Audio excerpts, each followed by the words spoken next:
Kita berdoa.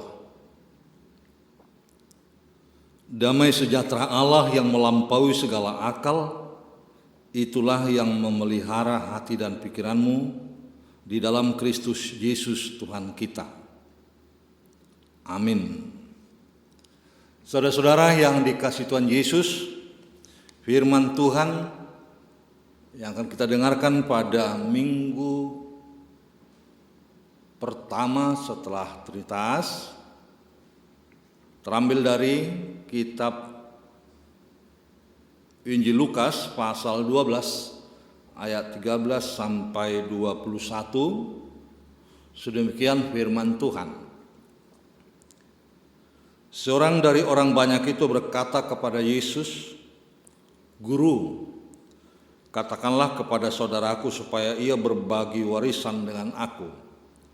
Tetapi Yesus berkata kepadanya, "Saudara, siapakah yang telah mengangkat aku menjadi hakim atau pengantara atas kamu?"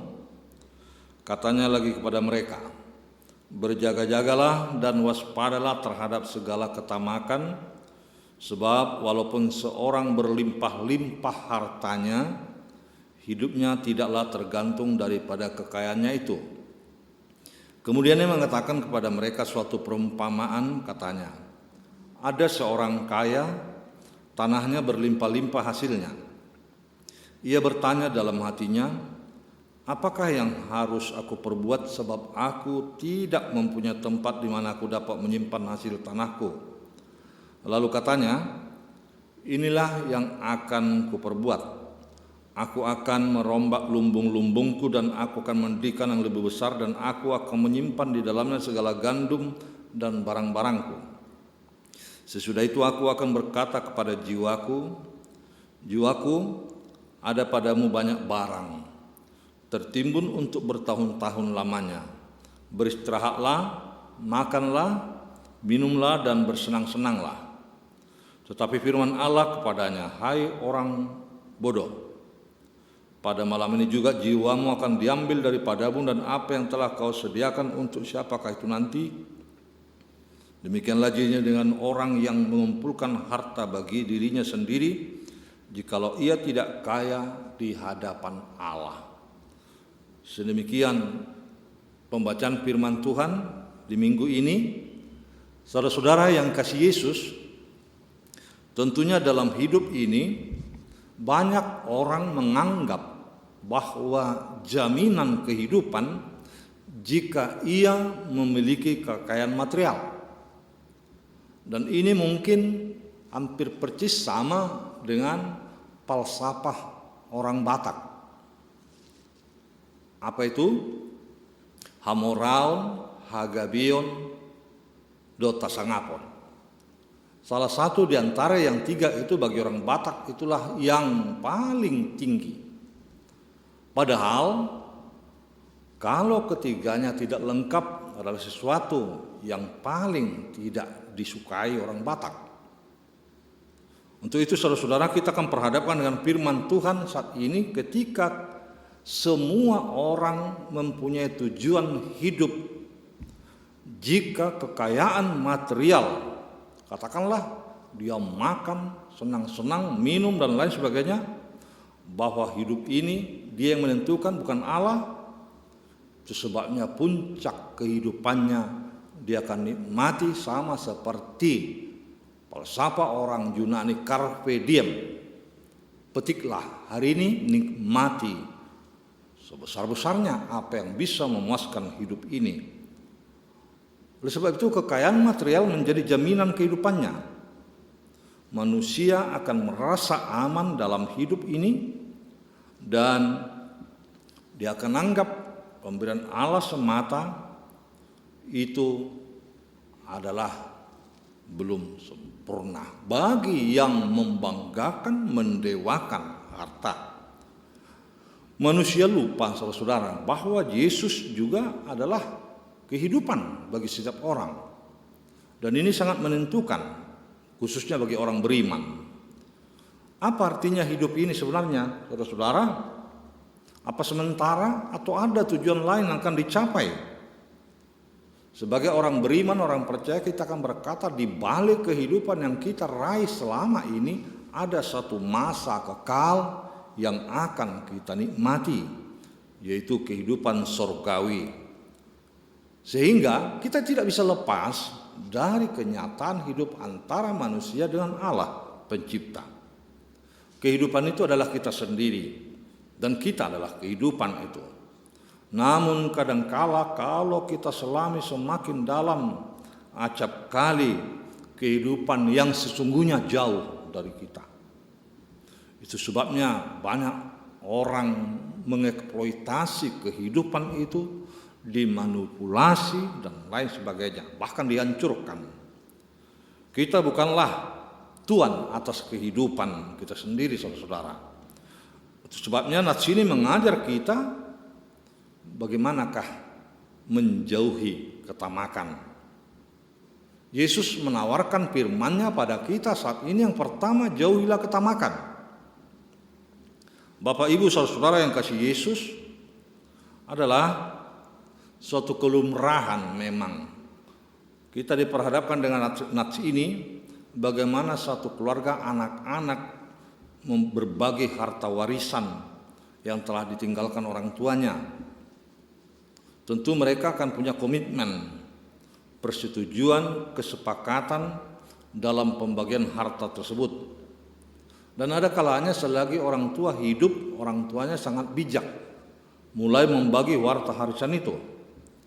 Sehingga setelah orang tua meninggal, anak-anaknya akan menikmati pembagian hak waris dengan seadil-adilnya.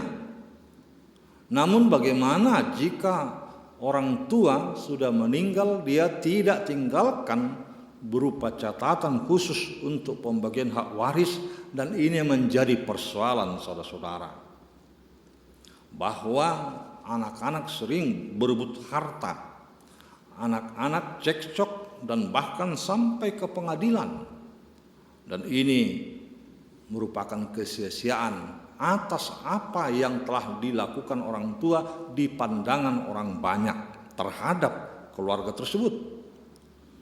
Anak akan saling rampas-merampas, cekcok ketidaksesuaian di dalam kehidupan mereka. Dan akhirnya saudara, akibat ketidakcocokan itu, beberapa di antara anak mereka akan pro kontra, perpisahan, dan tidak punya hubungan sesama saudara. Kita dapat merasakan saudara-saudara apa yang dialami penanya di dalam nats ini. Bisa terjadi seperti itu. Dia mungkin terbebani atau tersiksa, atau bahkan tidak mendapat kesempatan untuk bersuara di tengah-tengah keluarganya.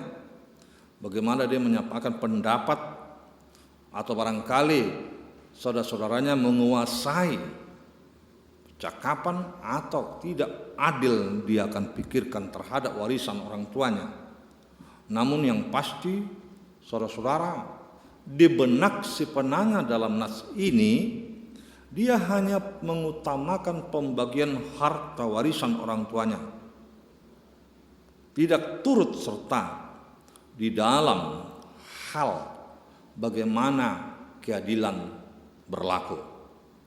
Dia tidak pedulikan orang lain dari saudaranya, bagaimana nilai ekonomis, bagaimana nilai sosialnya, dia tidak pikirkan. Yang pasti dia hanya pikirkan menambah pundi-pundi kekayaannya.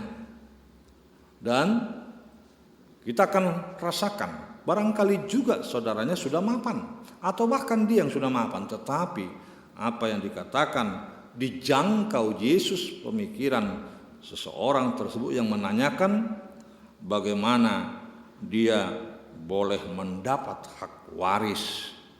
Saudara-saudara, sekali lagi di benak pemikiran si penanya dalam nats ini adalah hanya persoalan harta, kekayaan yang ingin dia tambahi, limpahkan dalam kehidupannya. Dia tidak persoalkan masalah keadilan. Sekali lagi, ini yang menjadi utama dalam nats ini yang kita soroti. Jauhilah ketamakan.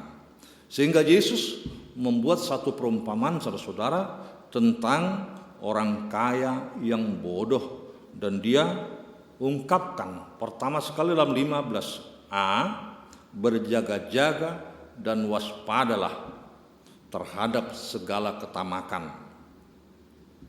Saudara-saudara, kalau kita kaji lebih jauh dari bahasa Yunaninya, pleonexia berarti adalah kehausan, memiliki lebih banyak. Ini arti ketamakan itu. Kehausan ingin memiliki lebih banyak. Tentunya ini menyangkut persoalan kekayaan duniawi, hasrat atau keinginan dari seseorang untuk boleh lebih menimbun harta dengan cara yang dia pakai, apakah menghalalkan berbagai cara. Yang penting di benaknya adalah menumpuk, dan dia tidak akan pikirkan persoalan hidup esok, dan dia tidak akan pikirkan bagaimana ke depannya. Yang penting memuaskan hidup ini, tumpuk kekayaan. Selagi Yesus saudara-saudara menyuarakan firman-Nya kepada kita, berjaga-jaga, waspadalah, supaya masing-masing mampu menjaga diri saudara-saudara, mampu mengendalikan diri, mampu menguasai kehidupannya dari segala ketamakan. Karena hidup ini bukan persoalan harta belaka. Persoalan ini adalah persoalan hidup hari ini, besok, dan kekekalan. Sehingga masalah kerakusan kepemilikan yang diutamakan, apalagi merampas hak orang lain, itu harus disingkirkan dari kehidupan ini. Apapun alasannya, jangan puaskan kehidupanmu. Jangan berikan dirimu disetir keserakahan atau materialisme. Untuk orang-orang seperti ini saudara-saudara, perlu berdoa, perlu meminta kuasa dari Tuhan melalui Roh yang Kudus, supaya terhindar dari roh ketamakan yang selalu menggerogoti kehidupan orang per orang. Bukan hanya kepada orang kaya saja berlaku ini. Sekali lagi, waspadalah terhadap segala ketamakan. Jangan bersandar pada kekayaan. Walaupun kekayaan itu perlu, itu sebabnya setiap orang akan berusaha menambah atau bahkan menyimpan uang misalnya, menambah rumah yang telah ada, dan lain sebagainya. Tentu ini untuk bekal ke masa depan. Tetapi jika motivasi hanya menumpuk harta kekayaan dengan cara yang tidak wajar, ini yang disorot, maka seseorang itu akan gagal. Sebab itu yang kedua kita ditawarkan dalam nats ini, kayalah di hadapan Tuhan. Saudara-saudaraku, kesempatan yang Yesus pakai dalam nats ini mengenai perumpamaan adalah mengenai jerat kekayaan yang harus hindari.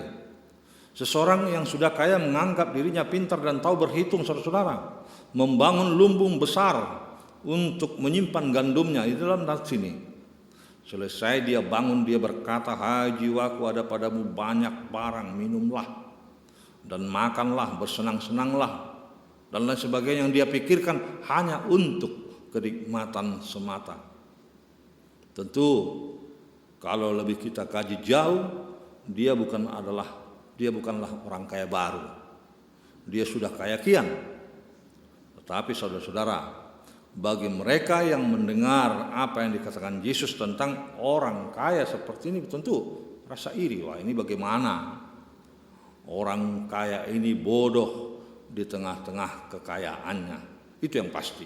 Dan ia kehilangan kepekaan mengenai yang penting, yang utama dalam hidup ini.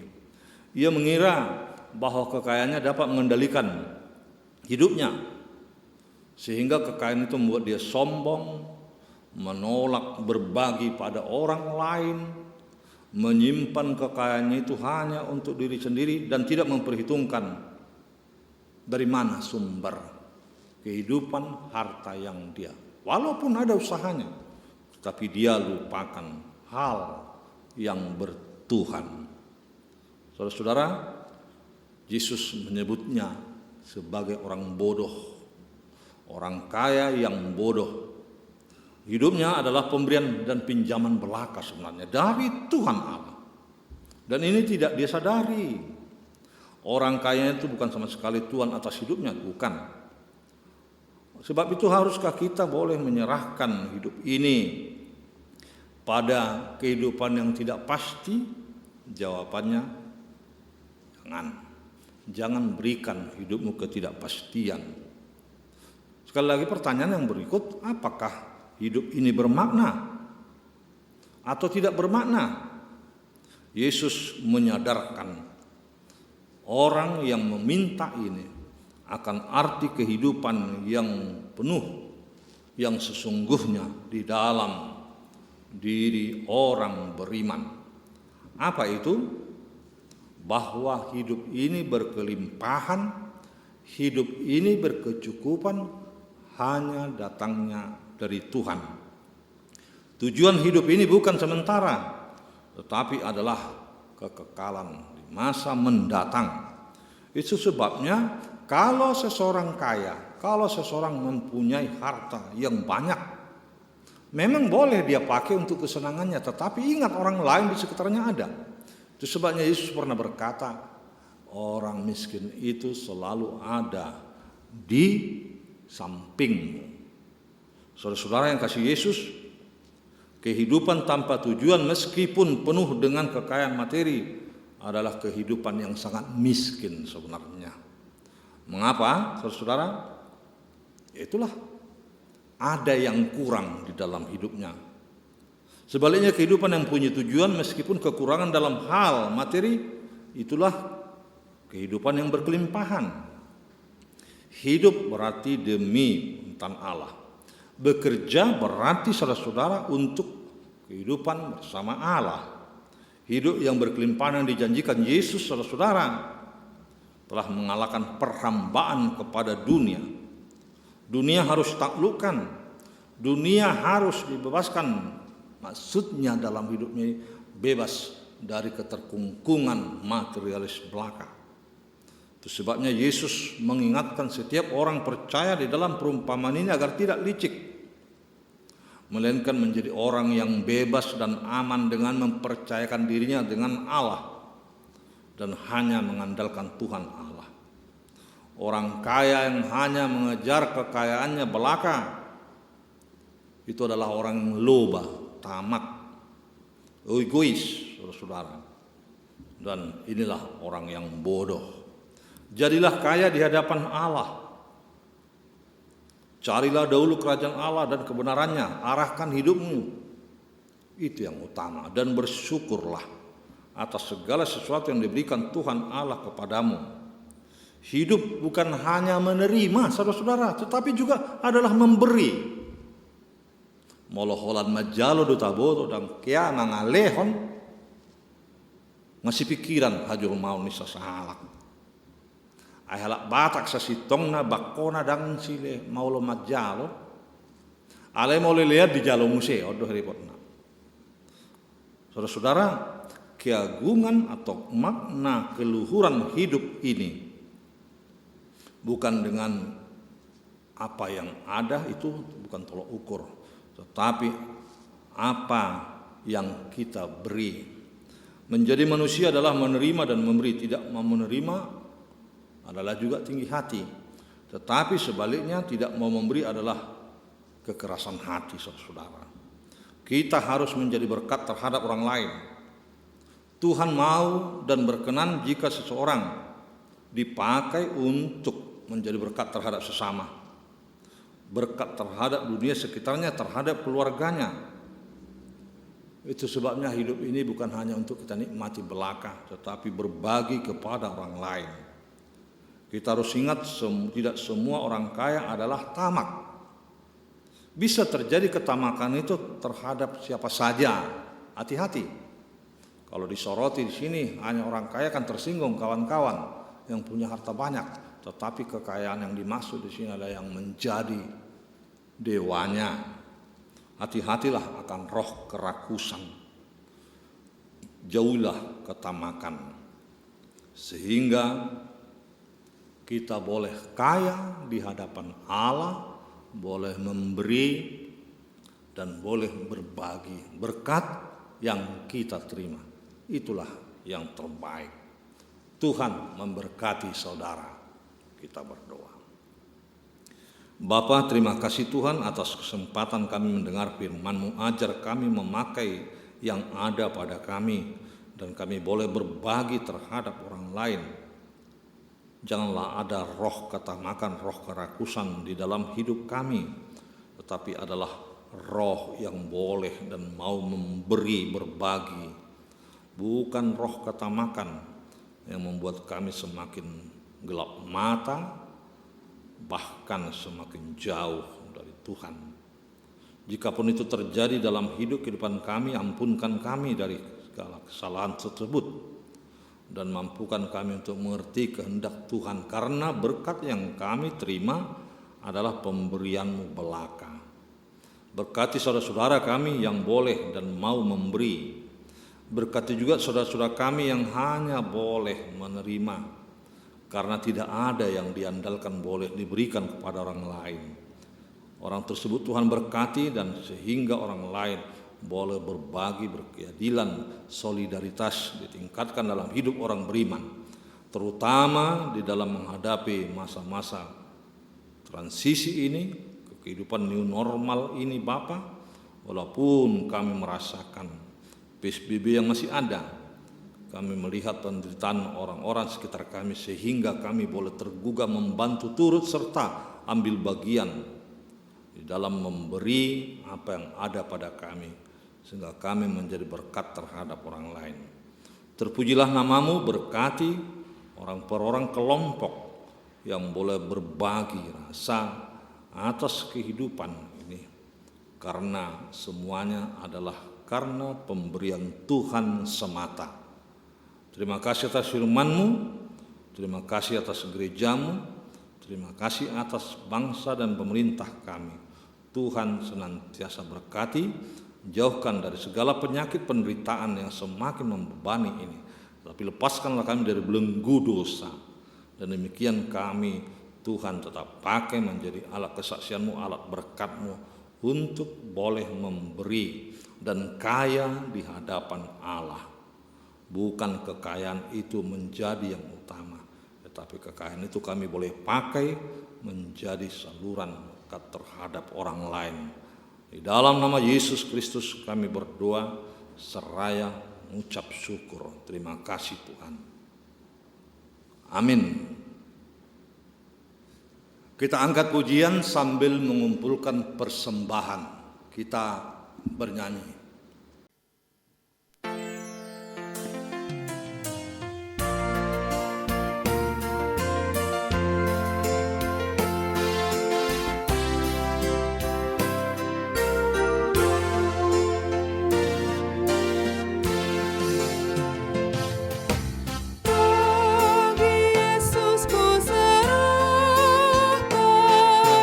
Hidupku seluruhnya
Marilah kita berdoa untuk menyerahkan persembahan kita kepada Tuhan. Kita berdoa.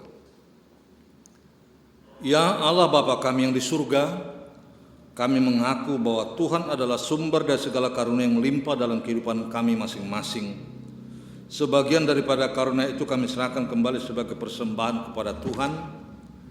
Terimalah dan berkatilah persembahan umat-Mu ini agar dapat kami pergunakan untuk pekerjaan dan pelayanan kerjaan Tuhan di dunia ini. Bukalah hati kami untuk mengenal betapa banyak berkat dan karunia yang kami peroleh dari Tuhan, supaya kami senantiasa bersyukur kepadamu. Di dalam nama Yesus Kristus Tuhan kami. Amin.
Bapa kami yang di surga, dikuduskanlah nama-Mu, datanglah kerajaan-Mu. Jadilah kehendak-Mu di bumi seperti di surga. Berikanlah kami pada hari ini makanan kami yang secukupnya, dan ampunilah kami akan kesalahan kami, seperti kami juga telah mengampuni orang yang bersalah kepada kami. Dan janganlah membawa kami dalam pencobaan, tetapi lepaskanlah kami daripada yang jahat.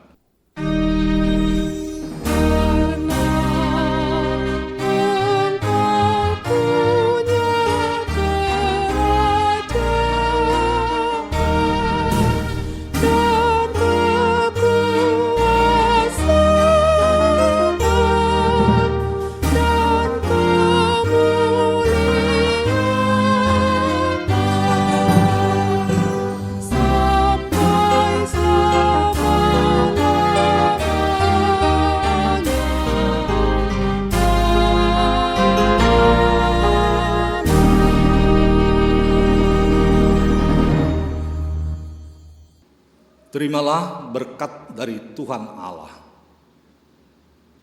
Tuhan memberkati engkau dan melindungi engkau. Tuhan menyinari engkau dengan wajah-Nya dan memberi engkau kasih karunia. Tuhan menghadapkan wajah-Nya kepadamu dan memberi engkau damai sejahtera. Amin.